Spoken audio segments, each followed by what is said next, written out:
Hello friends, अस्सलाम वालेकुम and welcome to reality TV. दोस्तों, मंगल को एक ट्रेन जाफर एक्सप्रेस क्वेटा से पेशावर की तरफ सफर कर रही थी। इस ट्रेन में 400 लोग सवार थे। बूढ़े, बच्चे, जवान, औरतें, ये मासूम लोग रोजे में अपनी मंजिल की तरफ सफर कर रहे थे। ये ट्रेन क्वेटा से सुबह के 9 बजे रवाना हुई। ये सफर 1600 किलोमीटर से भी लंबा था। सिंध और फिर पंजाब से होते हुए इस ट्रेन ने 30 स्टेशन पर रुकना था और फाइनली 30 घंटों के बाद पेशावर पहुंचना था, यानी एक लंबा सफर। लेकिन ये लोग कहां जानते थे कि आगे क्या होने वाला है। दोस्तों, सिर्फ 4 घंटे के बाद क्वेटा से 160 किलोमीटर दूर दोपहर के 1 बजे ये ट्रेन बलूचिस्तान के एक इलाके बुलान पास के अंदर से गुजर रही थी। इस जगह कई टनल्स भी मौजूद हैं जो अंग्रेजों के जमाने में बनाए गए थे। और दोस्तों, इसी वक्त आसपास से कई दहशतगर्द निकले जिन्होंने इस ट्रेन पर अंधाधुंध फायरिंग करना शुरू कर दी।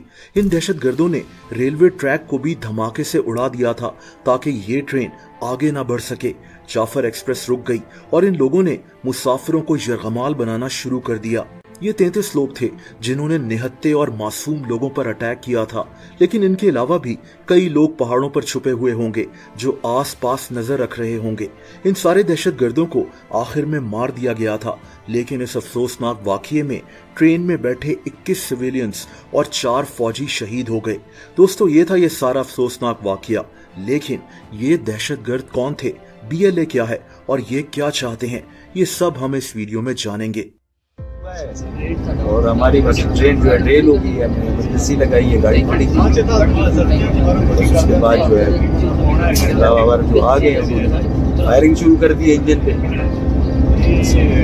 ऐसे बैठ के अपनी जान बचानी, इससे ज़्यादा क्या कर सकते हैं। और उसके बाद 27-28 घंटे हम जो है इंजन पे ही बैठे रहे। वो आए हैं 2-3 दफ़ा, उन्होंने शीशा तोड़ के भी अंदर आए हैं। लेकिन बाद में उनको अंदर किए, उन्होंने देखा है, बोला ये डेड बॉडीज है, बस वो देख के हम चले गए। दोस्तों, BLA के मुतालिक जानने से पहले हमें इस जगह को समझना होगा जहां से ये ट्रेन गुजर रही थी। इस जगह की तारीख इन्हीं वाकयात से भरी हुई है।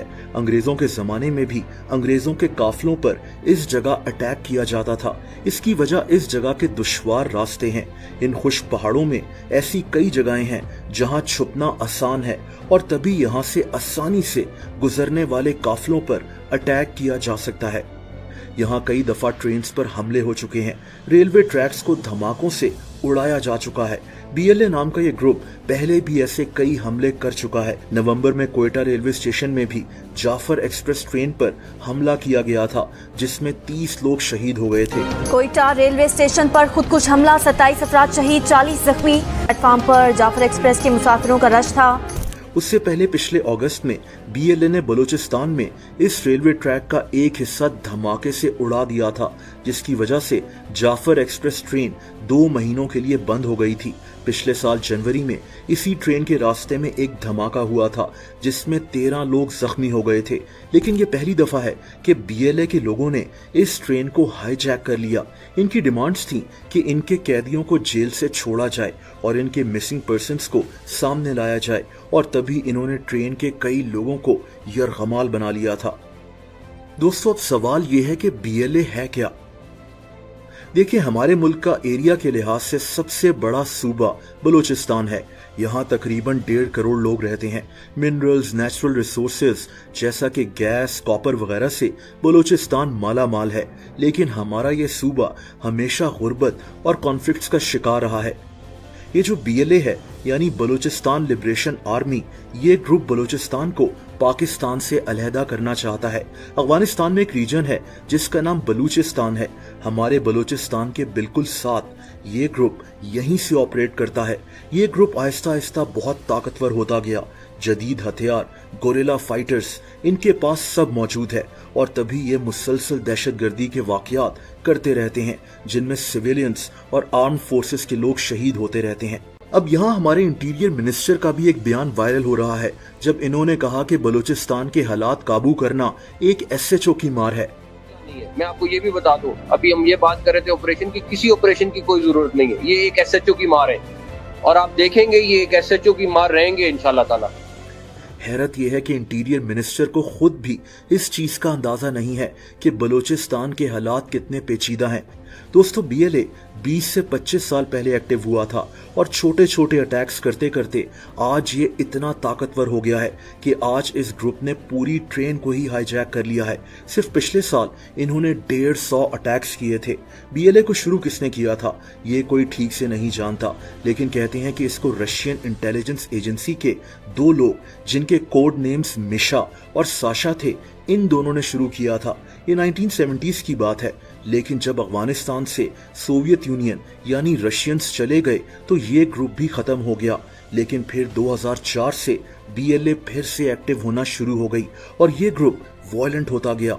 2006 में जब नवाब अकबर बुगटी को मारा गया तो ये ग्रुप मजीद एग्रेसिव हो गया, यहाँ तक कि 2009 में इस ग्रुप के लीडर बरामदाग बुगटी ने हुक्म दे दिया था कि बलूचिस्तान में रहने वाले मुख्तलिफ एथनिक ग्रुप्स के लोगों को मार दिया जाए और फिर इन्हीं टारगेटेड हमलों में बलूचिस्तान में 500 लोग मारे गए थे। इस ग्रुप ने गवादर पोर्ट की भी मुखालफत की थी और तभी इन्होंने चाइनीज नेशनल्स को भी टारगेट करना शुरू कर दिया था। ये ग्रुप खास तौर पर पढ़े लिखे लोगों को बड़ी आसानी से हायर कर लेता है। इन लोगों में लड़के और लड़कियां दोनों शामिल होते हैं। ये स्टूडेंट्स जो फ्यूचर में कुछ बन सकते थे, इनका फ्यूचर अब बीएलए के साथ जुड़ चुका है। दोस्तों, यहाँ हमें समझना होगा कि बलूचिस्तान में गवर्नेंस के, हुकूमत के, स्टेट की पॉलिसी के इतने मसाइल रहे हैं कि बीएलए के लिए ऐसे पढ़े लिखे लोगों का ब्रेन वॉश करना और भी आसान हो जाता है। जब हमारे फैसले, हमारी अपनी पॉलिसीज कमजोर होंगी तो फिर बाहर के दुश्मन भी ऐसे ग्रुप्स को सपोर्ट करते हैं। बलूचिस्तान का मसला अक्लमंदी से हल करने वाला है और उम्मीद की जा सकती है कि आगे चलकर ऐसा ही होगा।